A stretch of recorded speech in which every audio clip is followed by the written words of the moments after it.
Welcome to channel. Today, we explore story filled with unexpected twists. Please, subscribe and like to stay updated. Let's begin. Daniel, a voice called. Daniel, you need to wake up. The nurse will be bringing breakfast in about 22 or 27 minutes.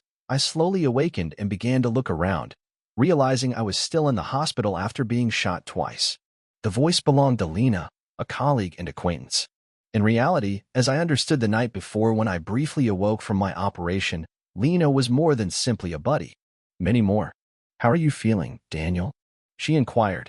Well, now that I see your beautiful face, a lot better, was my response.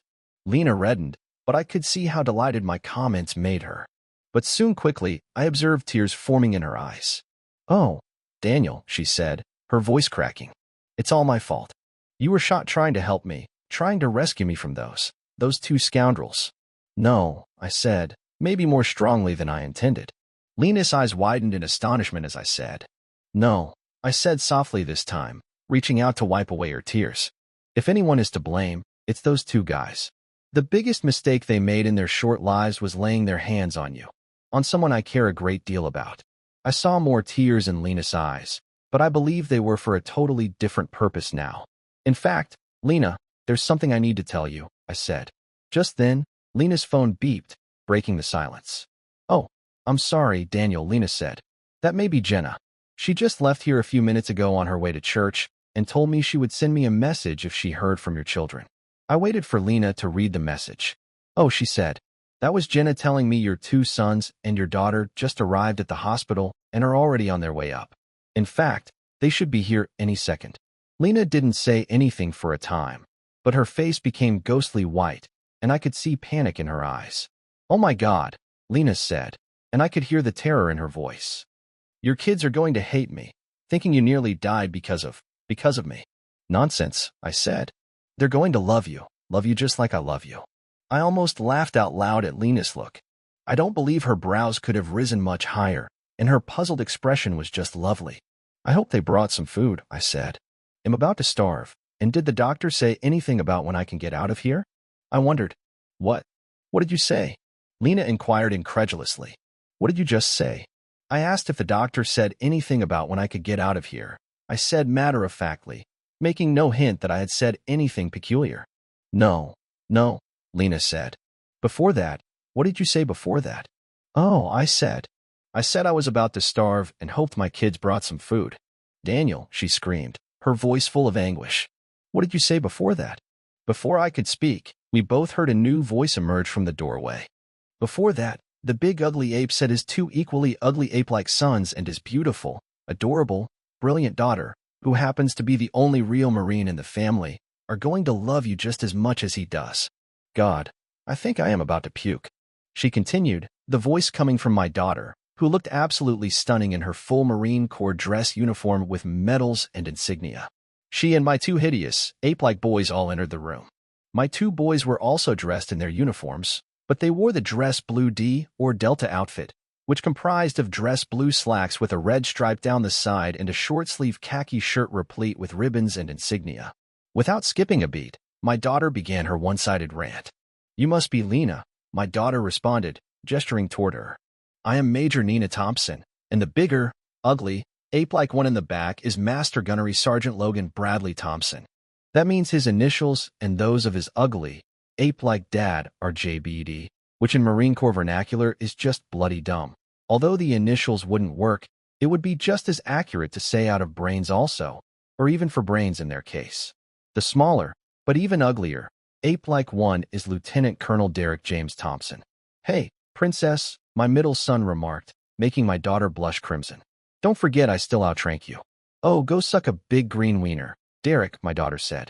They'll have you know my name is already on the lieutenant colonel list, and I am just waiting for the actual promotion, which, by the way, is a full 2 years faster than you made it.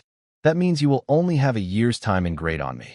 That also means I will probably make colonel before you do. There goes the freak Marine Corps, my second eldest son wailed. Just so you will know, Lena, the name Derek comes from Derek Turner, who served as Commandant of the Marine Corps for 35 years and spent a total of 49 years on active duty. His nickname is the Old Man of the Marine Corps. The Thompson part comes from Lieutenant General Albert Thompson, who was regarded as the finest Marine who ever lived.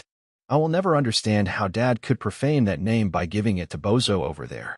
Now, you go suck a big green wiener, Princess, he said. I am just so glad my father got all the idiot names out of his system before I was born, my daughter said. Not so fast, Haley, my middle son interjected. My sister was a little remiss in the introductions, Lena. Her full name is Haley P. Thompson, and the P stands for Princess. Yes, our ape-like father still had one dumb name in his system. He called his daughter Princess. Haley's face flushed deeper red, and I could see anger in her eyes. Don't forget one thing, Derek, she replied. I always beat your butt before, and I can still beat your butt. Well, Princess, my youngest son said, that's only because Dad always said it's not fair to pick on the mentally impaired. Besides, if Mom hadn't absolutely put her foot down when you were born, Dad had already decided to name you Marina Cora. Get it? Marine Corps and Marina Cora. I knew it was time for dear old Dad to get involved, I said as I got out of bed. I knew they loved each other, even with the endless teasing, but sometimes things could, and sometimes did, get a little out of hand. Children, I stated in my most authoritative voice, and they instantly halted, calmed down, and turned to face me rather than each other, almost standing at attention. Try to remember, you're in a hospital, not in a barn somewhere. I'm sorry you had to witness that, Lena, I murmured as I turned toward her. Often, I think I should have stopped with just one child, especially since the first child was nearly perfect. My eldest kid said, the trend has definitely been all downhill since I was born. My middle kid quickly recommended that his bigger brother undertake an anatomically impossible deed on himself. Hey, Dad, Daniel Jr. remarked, turning to me. Do you have a map and a compass we can give little Derek? Something to keep him out of trouble? Now it was my middle son's turn to flush bright crimson.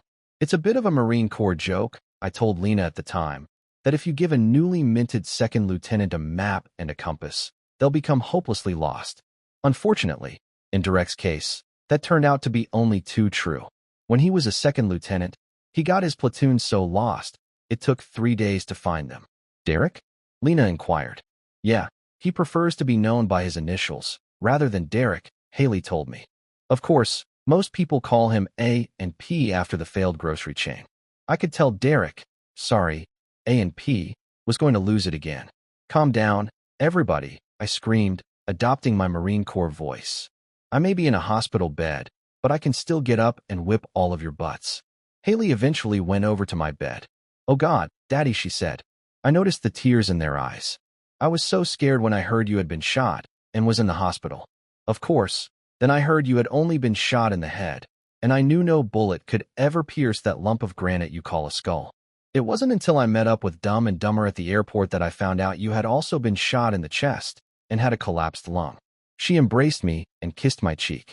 Don't you ever scare me like that again, Daddy. So how are you doing? She said. Not bad, I said. Now that I have all 3 of you and Lena here with me, not bad at all. It was only a partially collapsed lung, I told myself. I finally get to meet the mythical Lena, Haley said as they embraced. I've read so much about you. You've read so much about me? Lena inquired, bewildered. I guess I need to explain, Haley said. Dad writes us all a letter each week and has for as long as any of us have been in the Marine Corps. He writes one letter, then makes copies and mails it to each of us. He starts on Sunday, writes a couple of paragraphs, then adds more paragraphs each day through Friday. On Saturday, he makes the copies, perhaps adds a few personal comments individually, and mails it. After Mom died, he continued to write, but hardly ever included any puns. Then, about 6 months ago, he wrote that he had taken a part-time job, and within just a couple of weeks, started writing puns again, and started including puns that, according to him, some girl at work told him. Soon, we had to slog through his awful puns, plus the even worse puns this girl told him. Then one week, we all got a letter, and instead of having the puns from some girl, now the puns were from a woman named Lena. Naturally, I started, and I think Daniel Jr. and Derek also started asking questions about this Lena person. At first, he would tell us almost nothing. We kept badgering and badgering him, and he finally said she was very tall and slender, and finally added, weeks later, very, very good looking. Haley continued, and Lena flushed slightly. I finally just came right out and asked Dad if he was seeing this Lena person. Haley told me. Lena's cheeks flushed fiery red. For once, I was very glad I had an entire ocean between Dad and me, Haley continued. I've never known Dad to write something so angry, so blistering before. I'm amazed the paper didn't catch fire from what he wrote. He'll leave out some of the more descriptive adjectives he called me, but his answer was no. He wasn't seeing Lena, and how dare I even ask something like that? Lena was just a friend, just someone he worked with, and he resented I would even suggest that he must have written 2 or 3 pages defending your honor. That was, I think, when I knew he was falling in love with you, Haley told me. Haley glanced across at me and began giggling. Dad, if you don't close your mouth, bugs are going to fly in and start breeding, she said as she laughed. You knew I was falling in love with Lena? How? I cracked a smile. I mean, I didn't know it until last night, or even this morning, I told you. That's why women are smarter than men, Dad, Haley said. I knew months ago that Lena was a lot more than just a friend, even if you didn't. So, since you're both here, I'll pose the question again. Are you both together now? I'm not sure who flushed the most, me or Lena. Have you ever seen a Marine get mad? I attempted to ask. I mean, red-faced, fire-breathing mad before? Haley and Derek had the biggest grins on their faces, while Daniel Jr., who had known me the longest, was just shaking his head, probably thinking he'd have to hide the bodies. I was about to sit up in bed and unleash hell's fury on my children, but Lena stepped in, told me to shut up, and lay back down. Now just a damn minute, young lady, Lena ordered. Whether or not, or when, and if Daniel and I ever get together, it is nobody's business but ours. Now, I will say this one time, and only one time, Daniel and I are not together yet. That may, and probably will, change as soon as they discharge him. In point of fact, the two of us haven't even kissed yet, and I think it is high time for that to change. With those words, Lena turned back to me, took my face in both her hands, and then leaned down and planted a kiss on me that took my breath away.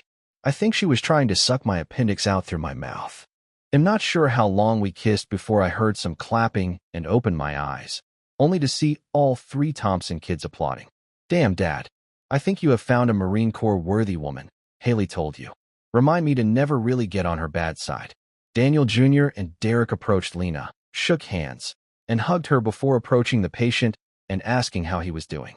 I guess I really can't blame them. I was saying, Lena is a whole lot better looking than I am. In a few minutes, one of the nurses brought my breakfast in, and while I was eating, my 3 kids and Lena were all talking like they had known each other for years. After listening to them for a few minutes, I realized the majority of the conversation revolved around some of the more, well, colorful, though they all seemed to insist on the word idiotic, things I had done in the past. I still don't get what's so wrong with wanting to name a daughter Marina Cora. I believe that would have been a lovely name. After I finished dining alone with no one to keep me company, Lena eventually stopped chatting to my kids long enough to come over and say she had a question. Earlier, you said you didn't understand you were in love with me until. I believe you said last night or even this morning, she said. I nodded. Yes. You were slept all day yesterday, resting after the emergency operation on Friday night to remove the gunshot pieces, I explained. What did you mean last night? She asked. I really woke up late last night, at least for a few minutes, I started. You were sleeping in the chair with your head on the mattress right near me, clutching my hand. Your eyes were red and swollen, so I knew you'd been weeping. I realized then that you were much more than simply a buddy. I was in love with you. I stroked your hair and murmured aloud, I love you, Lena. You smiled in your sleep and whispered, I love you too, Daniel. Oh my God, Lena said. I remember, but I thought I was dreaming. I woke up and you were sleeping, but now you were smiling in your sleep. I actually stood up and leaned over and kissed you very gently. Ah, that is so sweet. Haley stopped our chat with a long pronunciation of the word sweet. Can I throw up now? She added. When I glanced across at Haley, the grin on her face and the tears in her eyes contradicted what she had spoken. Does it imply I will be an elder sister? Will there be an older half-sister soon? She asked. Since you are only about half human, said Derek, that would be an accurate description of you. Stick it up your buttocks, Derek, Haley fired back. Once again, I had to use the Marine Corps voice to restore order. Actually, I believe it is a good thing to ask, Haley said after the order was restored. I mean, Dad is so old. He probably forgot how, but we could start sketching images for him to assist his fading memory. Tab into slot B, that kind of thing. It will definitely take some time given his age, but Lena seems to have quite a few breeding years remaining. Once again, my daughter had managed to turn both mine and Lena's faces crimson red. Not for the first time, I questioned why I hadn't stopped with 2 children. You know, Haley, it has been quite a few years since I turned you over my knee and spanked you, I said in my sternest tone. But even at my advanced age, I still remember how to do that. She literally stuck her tongue out at me and giggled. Kids, I slept just before I was ready to unleash the flames of hell on Haley. Not just a little yawn. When a Marine yawns, he does it all the way, darn it. I was enraged and prepared to unleash hell on my children. The yawn really shattered my mood. The fire and brimstone atmosphere was nearly restored when Haley and Derek began making sarcastic jokes about elderly people having to sleep. But by then, I was torn between giving them hell on earth and taking a nap. Getting shot and needing surgery is terrible. The kids decided, since old people need sleep, to walk downstairs to the hospital cafeteria and eat some breakfast of their own, and when they offered Lena to join them, what could I say? I knew Lena was hungry, too.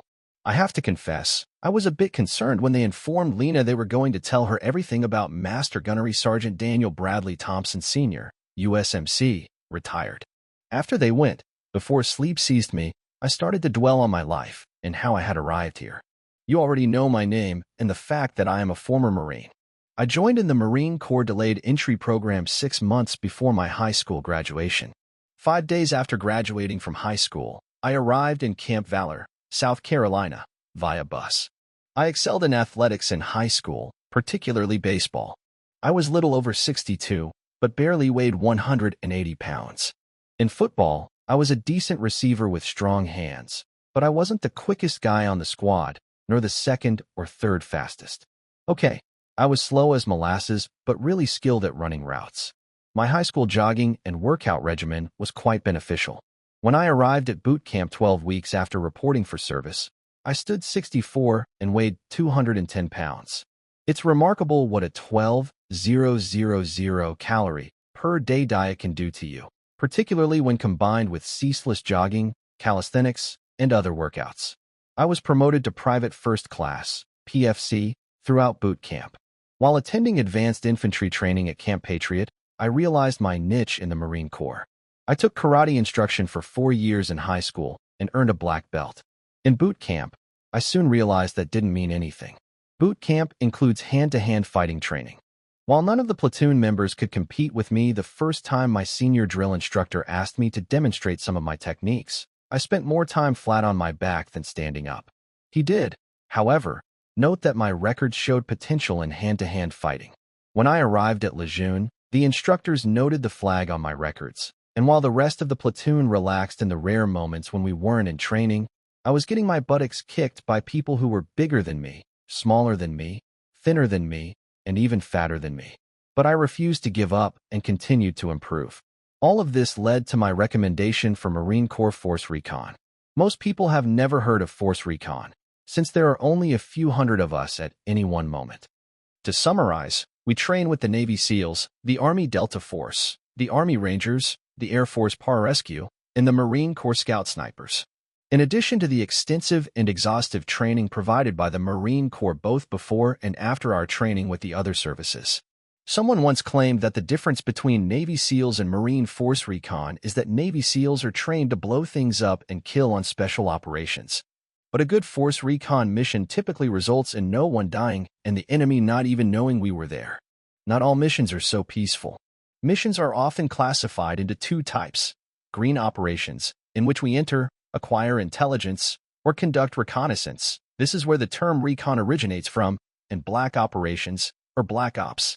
Black ops are the ones most people see in the mainly made-up action films, which SEALs, Delta Force, and Force Recon find amusing since they are so implausible. Arnold and Chuck wouldn't survive long against any of us. Our slogan at Force Recon is swift, silent, deadly. After finishing training, I served on a variety of missions, some of which are still classified more than 40 years later. Some of those operations started as a green op, but due to the recon or information we collected, they quickly became black op. So you always have to be ready for anything. I also became a Force Recon instructor, specializing in hand-to-hand fighting. As a result, I studied almost every kind of unarmed fighting practiced anywhere in the globe and taught others what I had learned. Was I a horrible person? Someone once said that. Although he did not consider himself tough, tough people throughout the globe did not mess with him, at least not more than once. In case you were wondering, yes, I taught all three of my children. The truth is that they are all lethal weapons, whether armed or unarmed.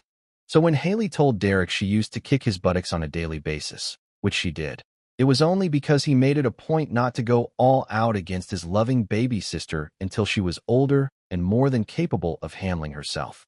The majority of their subsequent battles resulted in draws, more than one bleeding nose, cracked lip, twisted knee, or elbow, but typically a draw.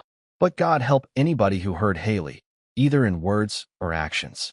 Derek would be all on them, and God forbid the lady or guy who injured Derek, either verbally or physically.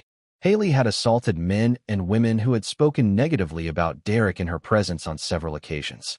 Finally, after 21 years of teaching other Marines the most effective method to defend themselves, which is really a euphemism for murdering the other man first, I decided to retire. I was 38 years old, with 3 children.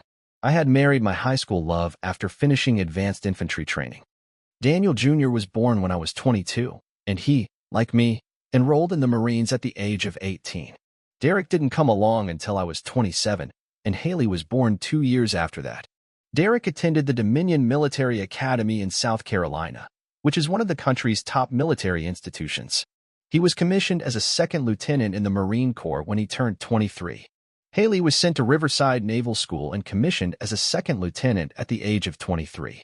So what does a former Marine who was one of the world's most talented and lethal hand-to-hand combatants do after returning to civilian life?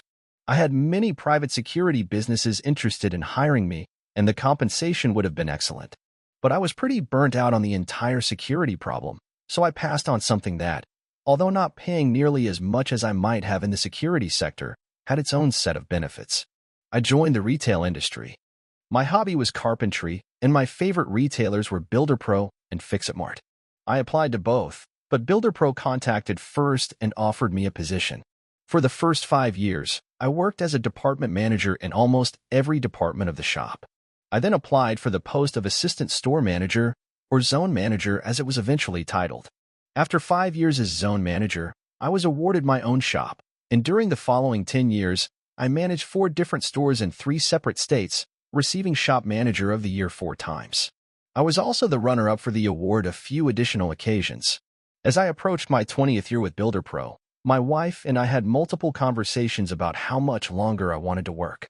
I had accumulated well over 7 figures in my 401k plan, which, along with my military retirement salary and Social Security, allowed me to retire as soon as I became eligible for Social Security. Then, 6 months before my 62nd birthday, my wife discovered a tumor in her breast. By the time she discovered it, the cancer had metastasized or spread throughout her body. My wife died within 2 months, little than a month before our 45th wedding anniversary.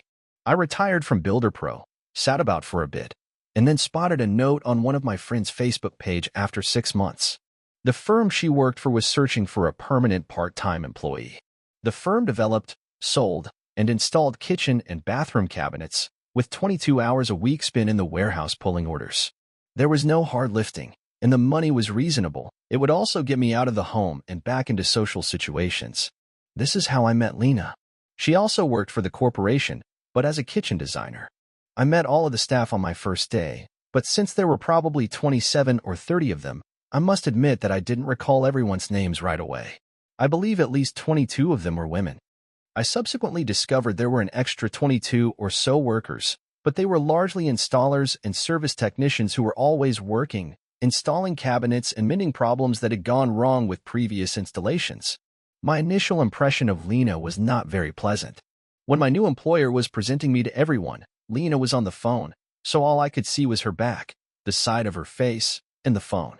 "This is Lena," he replied, and she looked back briefly and waved her hand before turning away and returning to her phone conversation.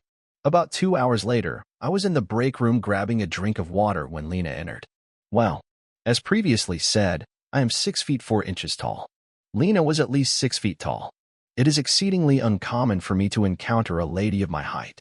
She was also extremely thin, but she really filled up the pants she was wearing. I could see by the shirt she was wearing that she didn't have much up top, but that wasn't relevant. I've always considered myself a leg guy. She had long, golden hair and the greenest eyes I'd ever seen. I couldn't stop glancing at her eyes. In fact, I believe I have humiliated both of us. I was gazing so hard at her. Lena apologized for not being able to properly greet me before, then extended her hand and we shook. She identified herself as Lena Miller. I introduced myself and inquired whether she'd heard about the helicopter pilot who was flying over an isolated sky island. When she replied no, I started. So, there was this helicopter flying over a remote Scottish island when the pilot started having engine troubles. He was compelled to land, but fortunately, there was a little home nearby. He approached, knocked on the door, and asked the lady who answered if there were any mechanics around. She paused for a while and then responded, "No, but there are some McKays and Millers just over that hill over there." I'll admit it wasn't one of my best puns, but I was trying to think of something that would use her name. I was already thinking Lena was one of the prettiest young women I had met in a long time, but when she smiled and laughed, it transformed her face. Suddenly, she was not just pretty, but really pretty. If I had been about 27 or 30 years younger, I probably would have even said beautiful. Unfortunately, I also figured she was probably Lena instantly gave me one of her jokes, which may have been a worse pun, if that's possible. "Don't believe me? Try this one," Lena said. "Have you ever gone to concerts? You'll have to watch for advertisements for ABBA and Costello to see who's on first." Lena told me after I admitted that I used to go to concerts fairly frequently but hadn't been to any in years. The singer Elvis Costello and the Swedish group ABBA were planning a tour together, but they couldn't agree on who would get top billing. I don't believe I'd laughed that hard in a year, and after that, we swapped jokes almost every day. We were just friends, and because of our age gap, that was all we could ever be. During the months I had been working there, I discovered that the rumor mill at the company was incredible, and I learned more than I ever wanted to know about some of the people I worked with. I didn't want to know that Lena had been divorced 2 years earlier, after her then-husband was arrested and convicted of embezzling money from the company he worked for at the time, and that she had reverted to using her maiden name. I didn't want to know that about 6 months before I started working, her then-boyfriend got drunk one night and beat her so badly that she had to spend a week in the hospital. I remember being so angry when I found out what had happened to her that I was literally shaking. I also didn't want to know that Lena hadn't had a date since that night. I had been working for a few weeks when one of the girls asked if anyone had told me about the company tradition for the last Friday of each month. When I said no, she explained. Usually, on the last Friday, a group would go to a local nightclub, which also had live entertainment. Sometimes there would be 17 or more people, sometimes only 4 or 5. That day happened to be the last Friday of the month, but I begged off because I was supposed to meet someone.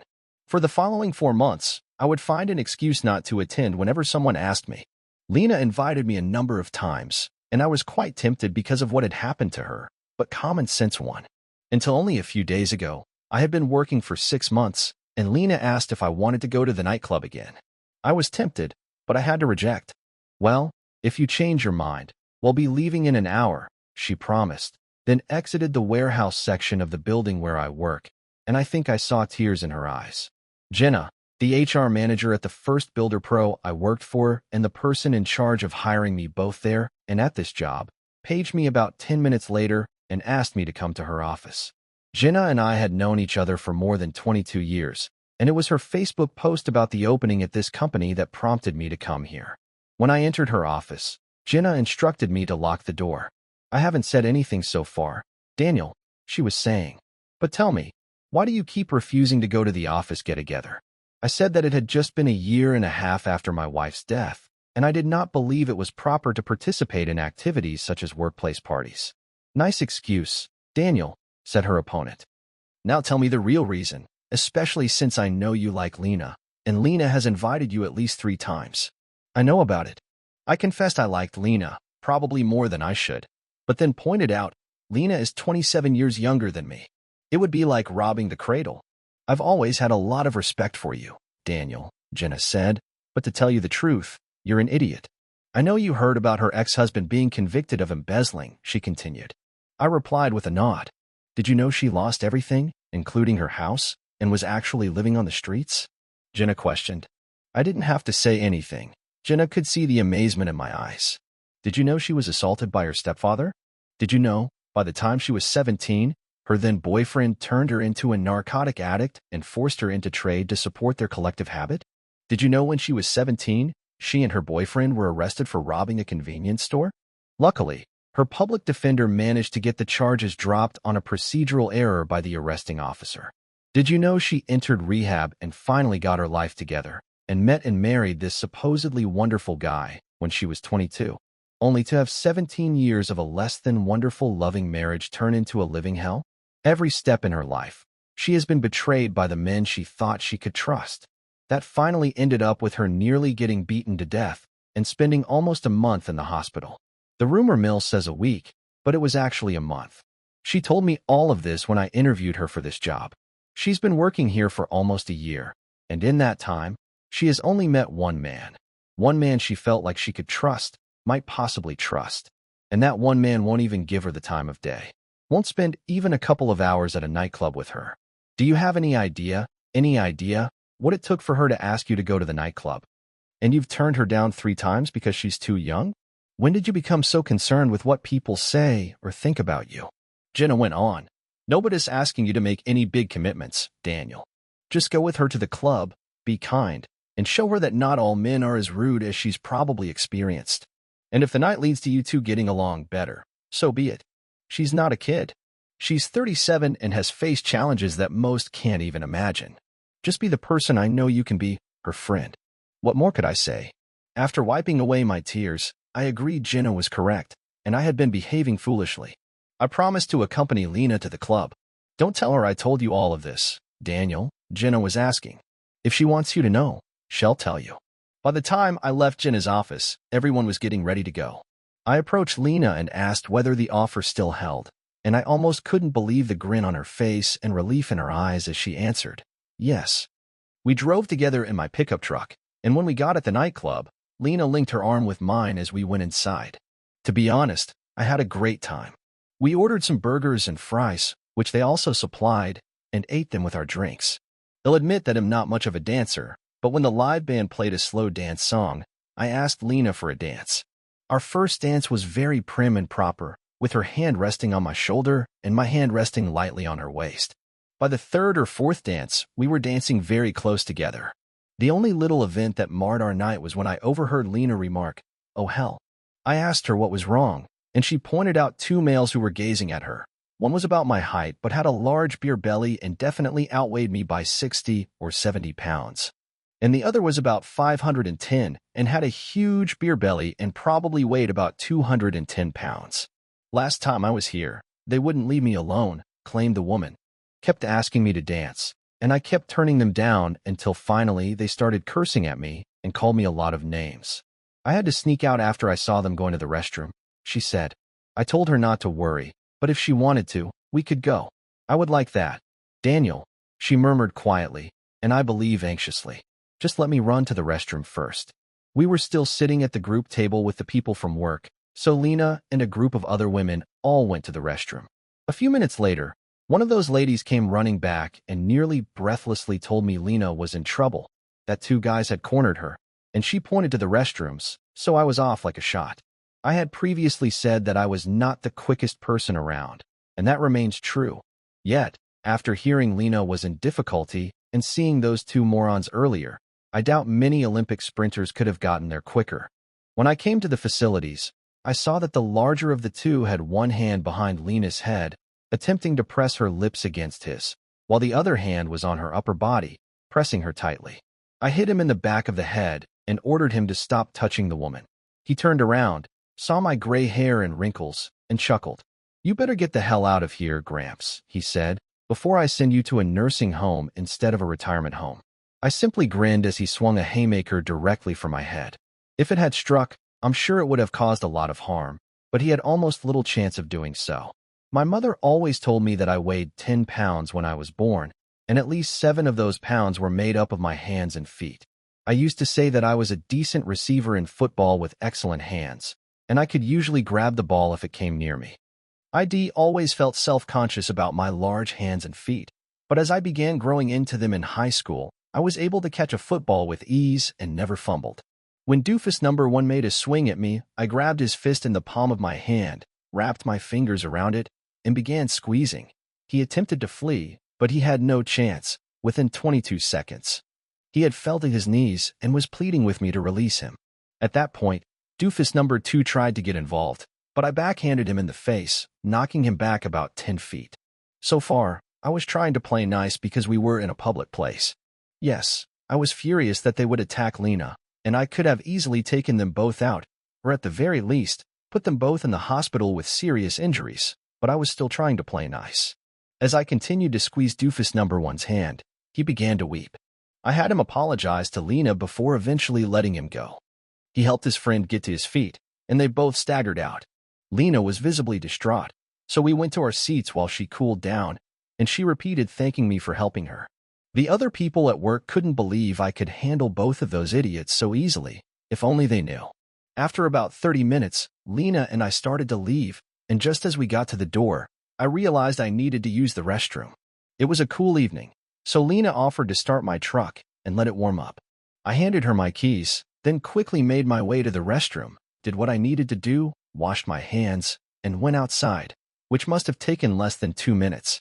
As soon as I stepped outside, I heard a scream and dashed away.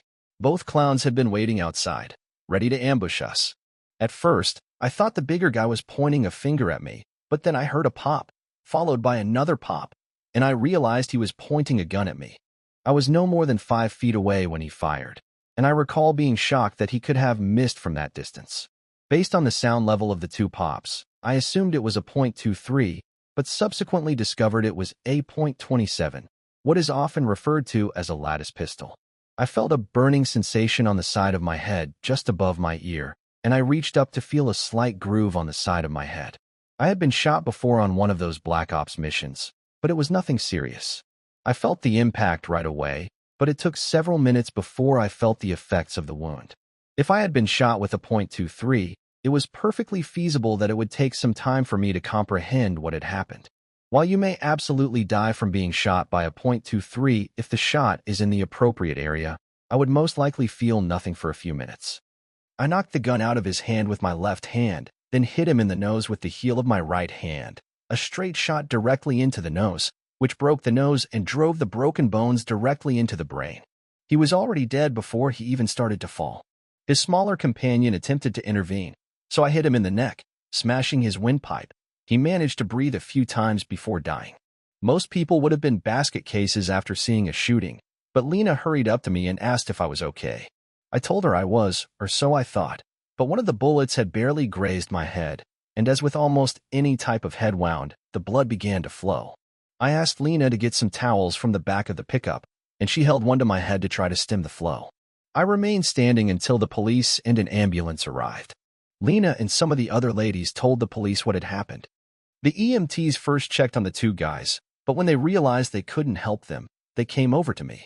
While they were examining the head wound, I started swaying and having trouble breathing, and before I knew it, I was flat on my back with an oxygen mask on.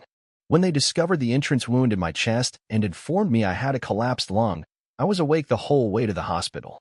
They wouldn't allow Lena travel with me, so she followed the ambulance in my truck with approximately half of the folks I worked with. The staff at the hospital first refused to let Lena remain with me, but when we both started yelling, they gave in. The last thing I saw before they put me to sleep was Lena holding my hand, and the first thing I saw the following night when I briefly woke up was Lena, sleeping and holding my hand. When I awoke after the kids and Lena had left for breakfast, Lena was on one side of the bed, holding my hand, and Haley was on the other side of the bed, also holding my hand. Daniel Jr. and Derek were both in the room, reading a newspaper, and as soon as they realized I was awake, they began asking how I was, if I was okay, hungry, needed to use the restroom, and so on. My answers were fine, yes, yes, and yes. They called a nurse, who helped me into the bathroom, then back into bed. By then, dinner was ready, but this time Haley and Lena took turns feeding me. Daniel Jr. and Derek also started reading me the story about the shooting from the local paper, how a 59-year-old retired Marine broke up an assault on a young woman, then, after being shot twice, killed both assailants who were in their late 20s. After I ate, The surgeon came by to check on me and told me he wanted to keep me for at least 2 or 3 more days and then see how I was doing before considering releasing me. He also asked if I had someone who could take care of me at home if he did release me, and Lena quickly told him I would have 24-hour care after my discharge. That's pretty much what happened. Daniel Jr. and Derek remained with me for a week, but Haley was only able to stay for 2 days before returning abroad. March 17th, Lieutenant Colonel Nina Thompson, European Command Center in Zurich, Switzerland. Dear Nina, first, let me congratulate you on your official promotion. Your father and both brothers are so proud of you, and I understand you received the promotion on your first day back at European Command Center. Derek threatened me with severe bodily harm if I even mentioned how proud he is of you, so don't say anything to him. But he is proud of his beloved little sister. Your father is a terrible patient. He has only been out of the hospital a week, and he insists on getting up and taking care of himself. I know he is still weak, but yesterday I woke up and he had cooked breakfast for me. I am supposed to be taking care of him, but he thinks he has to take care of me. By the way, in the hospital, you expressed some concerns that he, due to his advanced age, might have forgotten certain things. You can relax. Believe me, he has not forgotten anything. Love, Lena. April 2nd, dear Nina. We've been home for 3 weeks now, and your father drives me insane at times. Yesterday, we made love 4 times in one day. 4. Oh God, he's calling me again. Love, Lena. June 5th. Dear Nina, I am sorry I haven't had a chance to write before now, but the wedding and honeymoon were so wonderful. I know you helped plan both with your father, and I still can't believe we actually got married in a palace. The ceremony in the gardens, followed by the reception in the banquet room, was beyond belief. I know you, Daniel Jr., and Derek were all there. Then a week in Italy, a week in Spain, a week in Paris, and a week in Scotland. I don't believe anything could surpass any honeymoon I've ever heard of. Love, Lena. July 4th, dear Nina. I just got back from my doctor, and the answer is yes. I haven't told your father yet, but he has been writing down baby names for the past 2 weeks, which is why I'm writing you now. If it's a girl, Marina Cora is back on the table, and it doesn't sound so bad. I have to ask you, though, what in the hell would you call a child named Ellis Brooks Thompson? And yes, I looked up the name. I now know that Ellis Brooks won not 1, but 2 Medals of Honor. And not only 2 Medals of Honor, but the now extinct Marine Corps Brett Medal. In fact, he is the only person in history to be awarded the Brett Medal and 2 Medals of Honor for separate heroic actions. But what would you call him? Brooks' own nickname, Old Gimpy, is, if perhaps even worse, if possible, is another name he has written down now. I would not necessarily mind if he named our son, assuming it's a son and not a daughter, Caleb Harper Thompson. I also looked that name up, and no, Manila Caleb, as they called him, is the only Marine during World War II to be awarded both the Medal of Honor and the Navy Cross, the nation's second highest award for bravery. Caleb the first I could live with, but your dad seems to be thinking about combining names, i.e., Ellis Harper Thompson. Really, Nina, I need help. It took me a while to realize that Leland Lou Knox was a legendary Marine, a master mortar man who single-handedly took on a Japanese cruiser with a mortar. The cruiser displaced 9,000 tons, while Knox displaced 200 pounds. I guess you know who won, and this was when Knox was a relatively old man. Being Knox dropped a mortar round down one of the cruiser's smokestacks, forcing the cruiser to withdraw with extensive damage inside the ship's engine room. Personally, I like the name Daniel Conrad Thompson. As I'm sure you already know, Dan Conrad was described by Major General Ellis Brooks as the fightingest Marine I ever knew. Conrad was also awarded 2 Medals of Honor and rallied his outnumbered and outgunned men at the Battle of Belleau Wood. With the I've also been looking up Marine Corps history to find other alternatives if our child is a girl. I mean, really, Marina Cora, I wouldn't mind the name Lucille Naomi Thompson. Lucille Kendall was the first woman Marine to ever become a general in the Marines, and Naomi Vega was the first female Marine general to ever command a Marine Corps recruit depot. Anyway, I need to go make something for dinner. Anything you can think of to help persuade your obstinate father to rethink any of these names would be very appreciated. God, I can't believe he'll be a first-time mother at this age. Love, Lena. P.S. And let me caution you, young girl, I read in one of your emails that you couldn't wait till I become a mother, and you can start calling me Mom. Don't believe it. I am just 2 years your senior. Thank you for watching. What would you do in their shoes? Tell us in the comments, and remember to like and subscribe.